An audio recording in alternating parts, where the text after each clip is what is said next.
Assalamualaikum warahmatullahi wabarakatuh. Saya Muhammad Iksan Syabani. Saya Ilham Taufikur Rahman Rizky. Di sini kita akan mempresentasikan tentang pemerintahan daerah. Yang pertama, latar belakang. Pemerintahan daerah merupakan subsistem dari pemerintahan nasional yang memiliki tanggung jawab penting dalam mendekatkan pelayanan publik kepada masyarakat. Dengan wilayah Indonesia yang luas dan beragam, sistem desentralisasi memberikan ruang bagi daerah untuk mengatur dan mengelola urusan pemerintahan sesuai dengan karakteristik dan kebutuhan masing-masing. Prinsip-prinsip otonomi daerah yang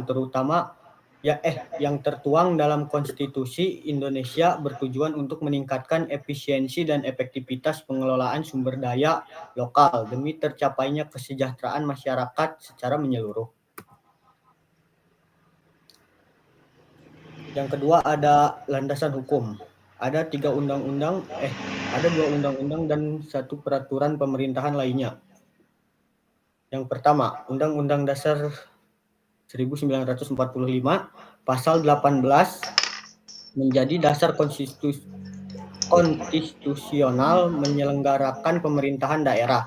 Pasal tersebut mengatur pembagian wilayah administratif Indonesia atas provinsi, kabupaten, dan kota yang memiliki pemerintahan daerah. Pasal ini juga menegaskan prinsip desentralisasi sebagai pilar dalam pengelolaan otonomi daerah. Yang kedua ada Undang-Undang Nomor 23 2014 tentang pemerintahan daerah. Undang-undang ini mengatur pembagian urusan pemerintahan antara pemerintah pusat dan daerah berdasarkan asas desentralisasi, dekonsentrasi, dan tugas pembantuan.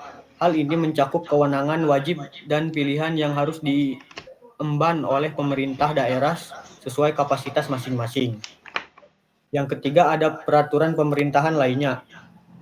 Selain Undang-Undang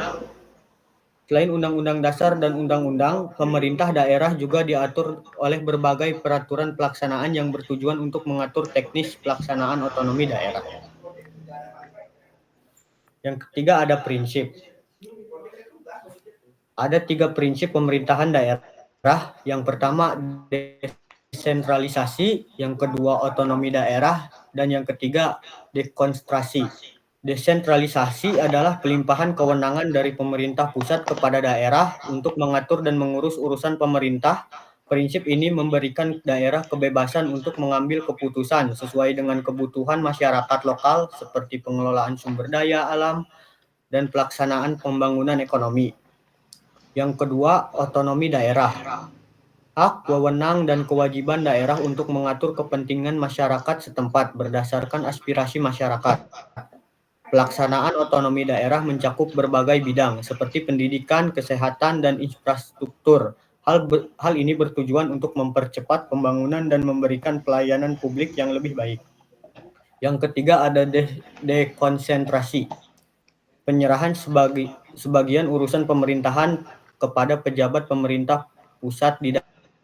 Mekanisme ini bertujuan untuk memastikan adanya sinergi antar kebijakan pusat dan daerah, terutama dalam bidang strategis seperti keamanan, pertahanan, dan stabilitas ekonomi nasional.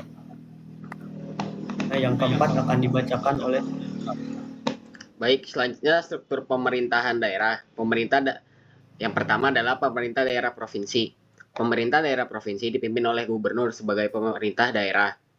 Gubernur bertanggung jawab atas pelaksanaan urusan pemerintahan yang bersifat lintas kabupaten kota, seperti perencanaan pembangunan wilayah, pengelolaan sistem sumber daya alam, dan pengawasan pelaksanaan peraturan perundang-undangan di tingkat kabupaten atau kota. Dalam melaksanakan tugasnya, gubernur bekerja sama dengan perangkat daerah, seperti sekretariat daerah, dinas-dinas, dan badan-badan yang menangani fungsi spesifik.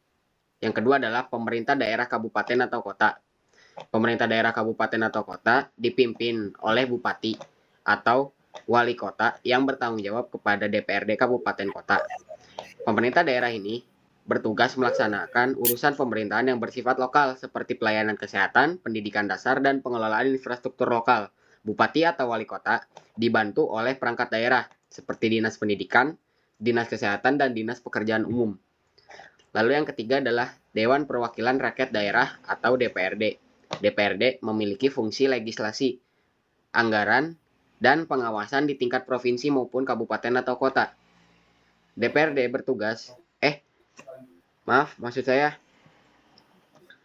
DPRD bertugas menyusun dan mengesahkan peraturan daerah, menetapkan anggaran pendapatan dan belanja daerah atau APBD, serta mengawasi kinerja pemerintah daerah. DPRD juga berperan sebagai mitra pemerintah daerah dalam memastikan bahwa kebijakan yang diambil sesuai dengan kebutuhan masyarakat.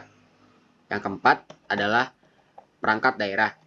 Perangkat daerah merupakan organisasi pendukung pelaksanaan tugas pemerintah daerah. Struktur perangkat daerah meliputi sekretariat daerah, dinas-dinas, badan-badan, dan lembaga teknis lainnya.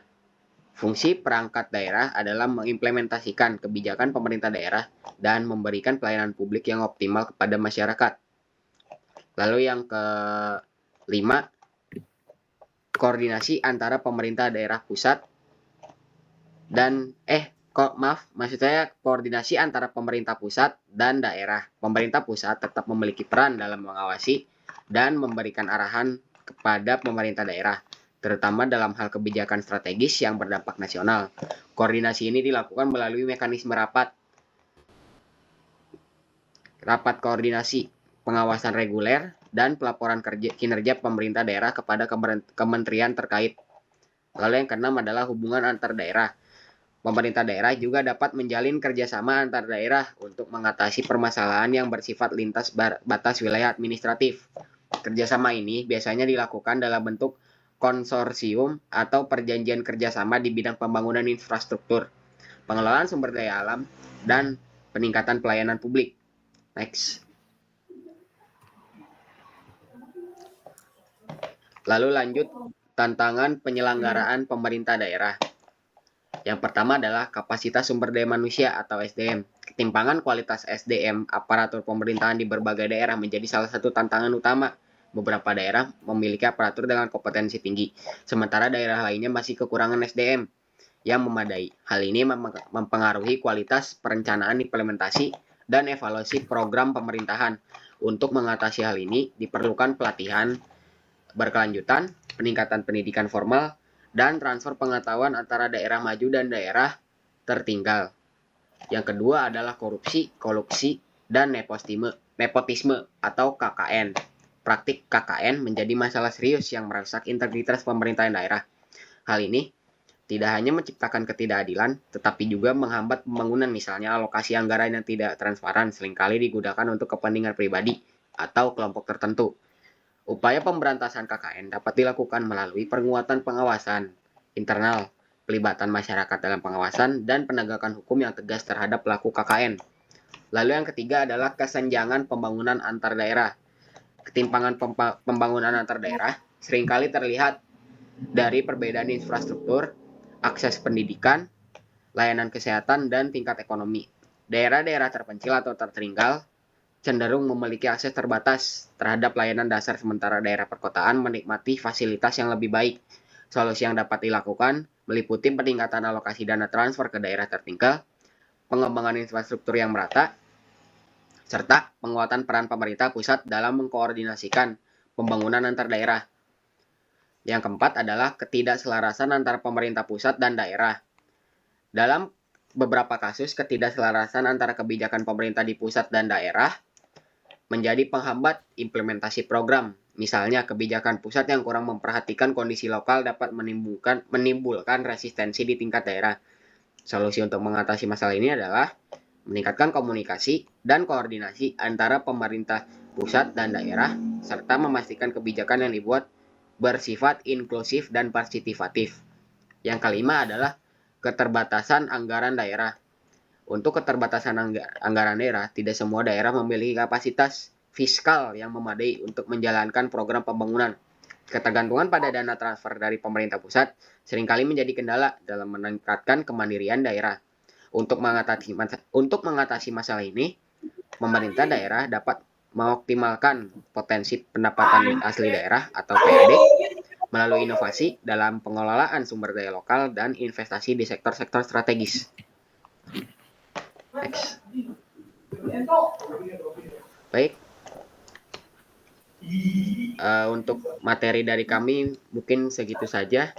Kesimpulannya adalah pemerintahan daerah memainkan peran vital dalam mewujudkan tujuan nasional melalui penyelenggaraan pemerintahan yang efektif di tingkat lokal dengan landasan hukum yang kuat dan prinsip-prinsip desentralisasi serta otonomi daerah. Diterapkan pelayanan publik dapat ditingkatkan, diharapkan pelayanan publik dapat ditingkatkan dan kesejahteraan masyarakat dapat terwujud secara merata. Kurang lebihnya mohon maaf. Untuk materi dari kami cukup sampai di sini. Assalamualaikum warahmatullahi wabarakatuh. Waalaikumsalam.